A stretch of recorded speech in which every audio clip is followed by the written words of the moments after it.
This is deeply disappointing to the government because one of the most important facets of the Sri Lankan war against terrorism was the immense care which was conducted. Ensuring zero civilian casualties was an overriding priority for everyone involved in the humanitarian operations, from the political leadership to the military personnel on the field of battle. Training on human rights, international humanitarian law, and the law of armed conflicts, as well as highlighting the necessary to protect civilians, has been integral to the training syllabi of the Sri Lankan armed forces for many years. Moreover, when the operations commenced, strict orders were given to the military at Security Council meetings to avoid civilian losses and minimize destruction of civilian property. These orders were included in the operational orders, handed down through the chain of command, and all our military personnel on the ground were very conscious of the fact that the civilian casualties would not be acceptable. Of course, in keeping with its brutal nature, the LTT did its best to make these orders hard to follow. Historically, the LTT has made sure that its leaders, operational centers, and gun positions are well located within areas populated by civilians. As our operations progressed and the LTT lost battle after battle, they started to withdraw from these entrenched positions in the towns and villages. Instead of withdrawing their cadres alone, however, they herded the civilians who lived in these areas alongside them as they retreated. They also mined the villages and towns they left behind, making sure no one could safely go back. A couple of 100,000 civilians were taken out of their homes and driven from their villages as the military campaign progressed. These civilians were to serve as a human shield for the LTT, which was beginning to realize it was outmatched in the field of battle. Humanitarian assistance that was being organized for these civilians through the government with assistance from various organizations, including the World Food Programme, the ICRC, and other international agencies, was also blatantly appropriated by the LTT. This forced migration of civilians posed a significant obstacle to our humanitarian operations. The Sri Lankan military responded by taking the uttermost care in all its offensive. Small group warfare was extensively employed, even though it meant placing our troops at a greater risk of harm by the enemy. A great deal of effort was put into intelligence gathering through the penetration of special forces into enemy territory and the comprehensive use of technology. The establishment of no-fire zones and safe corridors gave civilians an opportunity to escape into areas that had already been cleared. Of course, the LTT did its best to prevent their escape by shooting at them whenever they attempted to flee.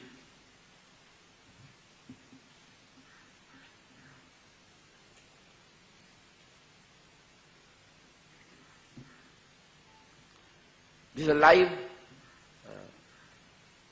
video taken by the Air Force using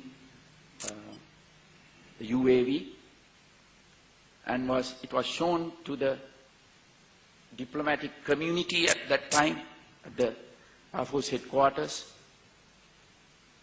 It was very clearly shows how the LTT cadres were keeping the civilians under the gunpoint.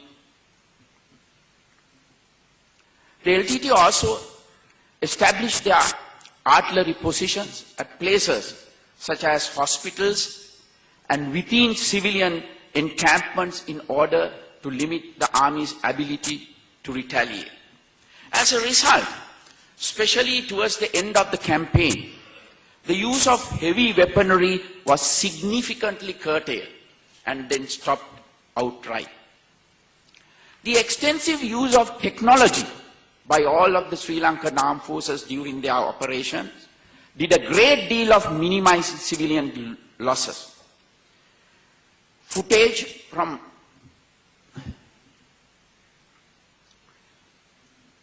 unmanned aerial vehicle was studied to enable the acquisition of the legitimate enemy targets, which were destroyed using precision-guided munitions. Air Force pilots were specially trained to identify and target enemy positions with great accuracy.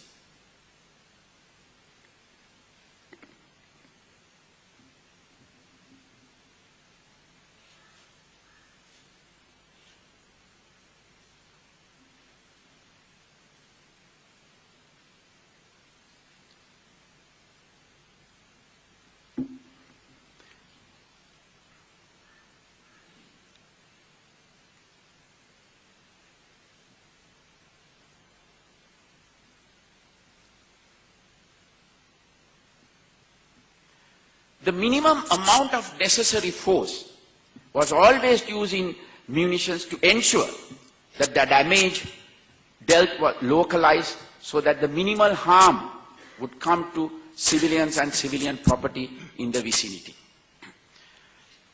Through these measures, the Sri Lankan armed services ensured that collateral damage was kept to an absolute minimum during the course of the entire campaign.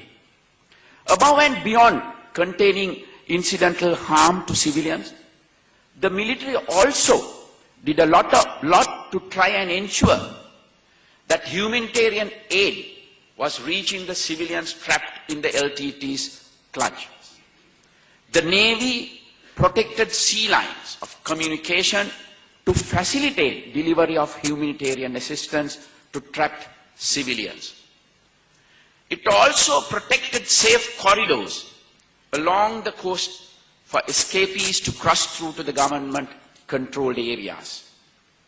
The Air Force airlifted humanitarian aid to civilians and provided emergency evacuation to civilians who managed to escape LTT imprisonment at great risk to their life.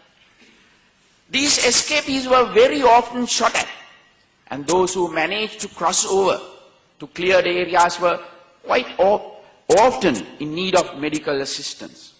By providing such emergency assistance in all possible instances, the armed forces did a great deal to safeguard the lives of liberated civilians. The civilians who crossed over to government territory by escaping the LTT and those who were rescued after the defeat of the LTT in any particular area were welcomed at reception centers and welfare camps established at various sites across the battlefront. This process was continually monitored by the ICRC. Transit camps were established during which the civilians were sorted according to their places of origin. They were then transported to large facilities that had been organized accordingly.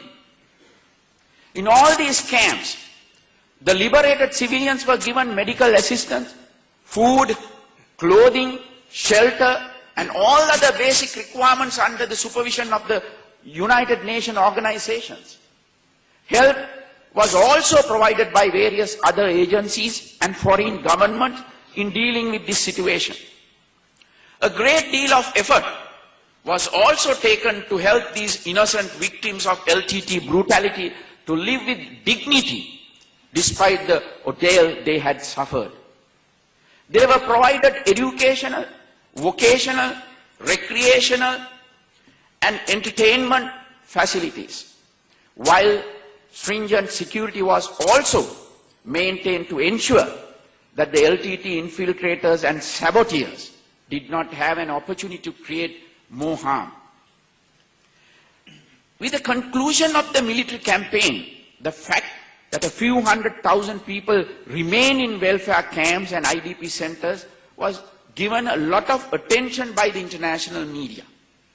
It was claimed that the people lived in terrible conditions with these camps and that the government was not paying any attention to their immediate resettlement.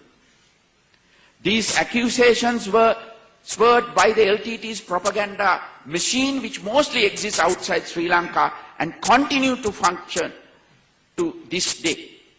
The LTT apologies also had a lot of anger at the government for the LTT's